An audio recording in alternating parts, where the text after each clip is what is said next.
हरे कृष्ण गोविंद मोहन मुरारी, हे नाथ नारायण वासुदेवा। हरे कृष्ण गोविंद मोहन मुरारी, हे नाथ नारायण वासुदेवा। हरे कृष्ण गोविंद मोहन मुरारी, हे नाथ नारायण वासुदेवा। आज मैं कथा महाराजा रावण वध के बाद भविष्य की को राज तिलक की तैयारी करने के लिए, राजगद्दी देने के लिए हमारे राघवेंद्र कौड़ानंदन लक्ष्मण और सुग्रीव को भेज रहे हैं। कह रहे हैं, उन्होंने प्रार्थना किया, भविष्य ने प्रार्थना किया कि महाराज आप लंका चलिए और लंका को सुशोभित कीजिए। कहा, हमारे गोस्वामी जी लिख रहे हैं कि पिता वचन तजी गाँव जाऊं, आप सरिस कवि अनुज पठाऊं। हे भविष्य, पिता की आज्ञा को उल्लंघन मैं नहीं करूंगा और मैं लंका में प्रवेश नहीं करूंगा, किसी गांव में प्रवेश नहीं करूंगा। अपने समान लखन को और सुग्रीव को भेज रहा हूं, जाकर के आप राज कीजिए। कहा, प्रभु मेरी विनती जरा सुन लीजिए आप।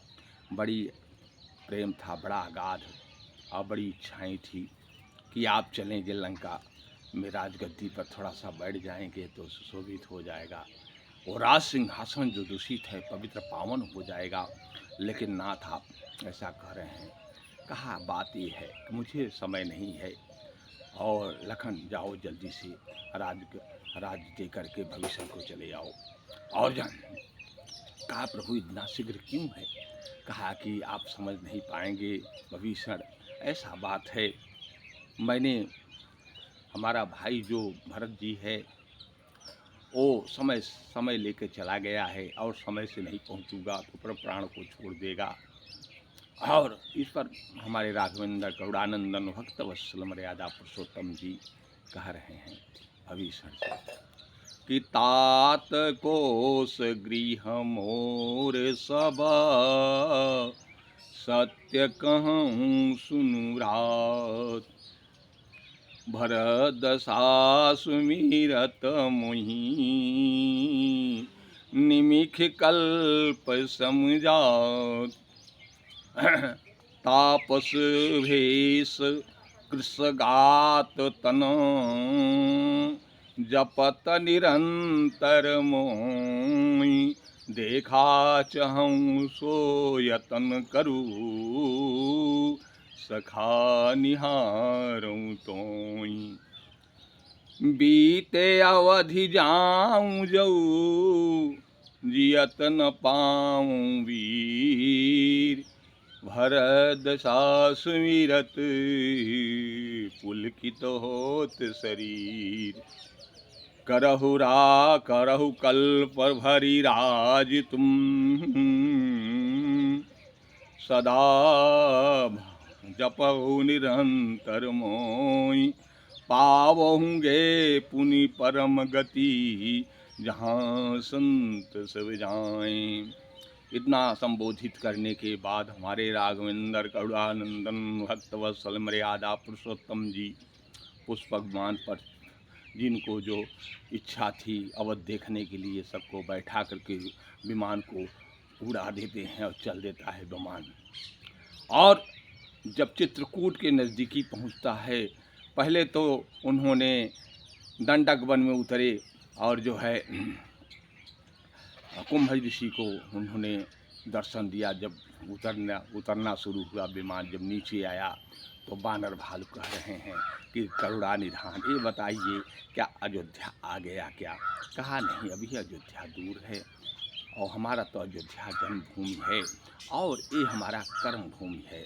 यहाँ पर हमारे भक्त लोग हमारे में निष्ठा भाव लगन से हमेशा मुझे ध्यान दे करके तपस्वी का जीवन व्यतीत कर रहे हैं और अच्छे मार्गदर्शन कर रहे हैं। तो कुंभज ऋषि के यहाँ से मिलते हुए है, फिर वहाँ से विमान जब उठता है तो आकर चित्रकूट में उतर जाता है। चित्रकूट में उन्होंने 3 चीज़ें बाकी थी। एक तो केवट की मजदूरी बाकी था, दूसरा हमारी वैष्णो देवी आई थी दर्शन करने के निमित्त। वैष्णो देवी जिस समय भगवान जा रहे थे, आकर के उन्होंने कहा, अपना विनती कहा कि प्रभु हमारा भी सुन लीजिए। कहा कि नहीं देवी, इस समय नहीं, मैं आवश्यक कार्य करने के लिए जा रहा हूँ, और कार्य जब हम कर लूँगा तो हम तुम्हें दर्शन आकर के दे दूँगा। तो वैष्णो देवी भी वहीं चित्रकूट में बैठी रह गई, 12 और 14 साल का इंतज़ार कर रही थी।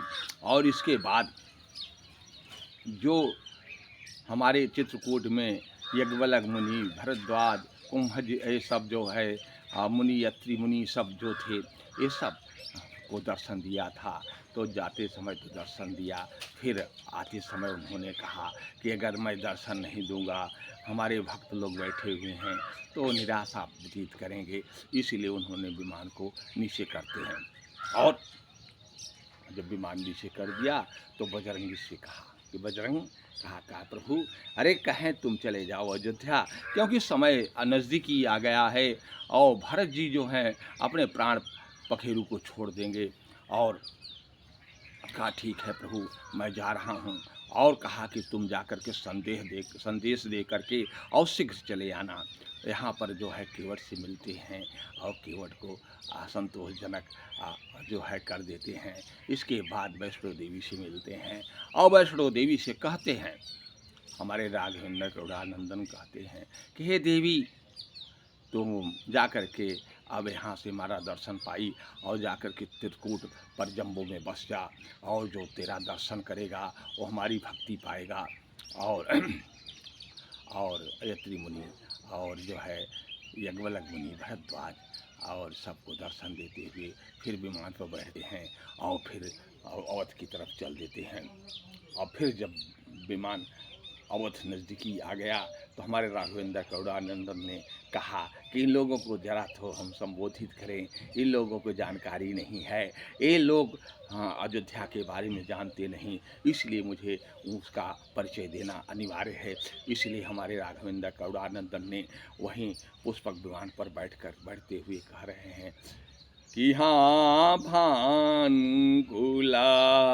कमला दिवाकर कपिना देखावत नगर मनोहर सुन कपि स्वयं गदलंकेशा पावनापुरी रुचिर्यं देशा यद्यपि सब वैकुंठव खाना वेदा पुराण विदित जग जाना अवधापुरी असमा प्रिय नहीं सोऊ यह प्रसंग जाने को जन्मभूमि मामा पुरिया सुहावना उत्तरा दिशि सरजु बहुपान जामन जनते विनय प्रयासा मम समीपनर पावहि वासा अति प्रिय नगर के